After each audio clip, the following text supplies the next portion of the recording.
মধুপুরে প্রাণী সম্পদ বিকাশ দপ্তরের নবনির্মিত ভবনের উদ্বোধন। উপকৃত হবেন পশুপালকরা। রাজ্যের প্রাণী সম্পদ বিকাশ দপ্তরের পরিকাঠামোকে আরও শক্তিশালী ও আধুনিক করতে এক বড় পদক্ষেপ নেওয়া হলো।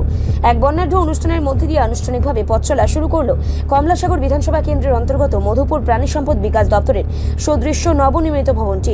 নতুন ওই পরিকাঠামো গড়ে ওঠার ফলে সংশ্লিষ্ট অঞ্চলের সামগ্রিক চিকিৎসা ব্যবস্থা ও সরকারি সুযোগ সুবিধা প্রদানের ক্ষেত্রেও এক নতুন দিগন্ত উন্মোচিত হলো।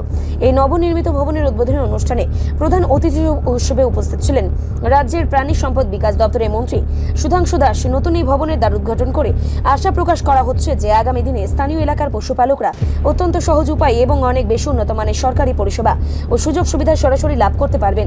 পশুপালনের সাথে যুক্ত সাধারণ মানুষের সুবিধার্থে দপ্তরের এই আধুনিকীকরণ আগামী দিনে গ্রামীণ অর্থনীতিকে আরও গতিশীল করবে বলে মনে করছে সংশ্লিষ্ট মহল।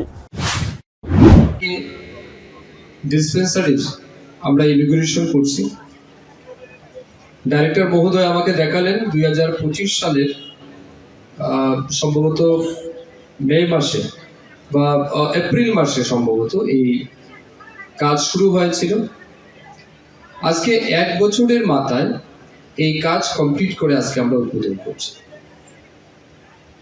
আমি আপনাদেরকে শুধু এইটুকু বলতে চাই, আমি যখন এই দপ্তরের দায়িত্ব নিয়েছি, তারপর বিভিন্ন সাব ডিভিশন ডিস্ট্রিক্ট লেভেলে যখন আমরা রিভিউ মিটিং নিয়েছি, আমরা দেখেছি এমন অনেকগুলি ইনফ্রাস্ট্রাকচার, অনেকগুলি বিল্ডিং যেগুলি কাজ শুরু হয়েছে 5 বছর 7 বছর 8 বছর আগে, কিন্তু সেই কাজ 7-8 বছরও শেষ হয় না।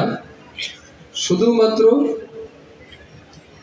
বিশৃঙ্খলার কারণে, সময় অনুযায়ী কাজ সম্পন্ন করার না কারণে, দায়িত্ব নিয়ে যারা কাজ করার কথা তারা অবহেলার কারণে এই কাজগুলি সম্পন্ন হয়।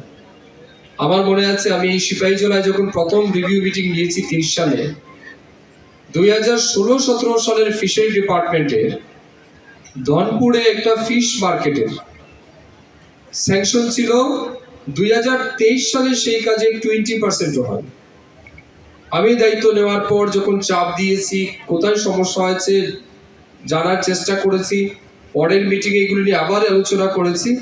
আজকে দীর্ঘ 7 থেকে 8 বছর পরে সেই ধনপুরের ফিশ মার্কেট কমপ্লিট হয়েছে এবং আমি উদ্বোধনও করে এসেছি গত বছর, অর্থাৎ 25 সালে। কেন রিপোর্ট সংবাদ প্রতীক্ষা।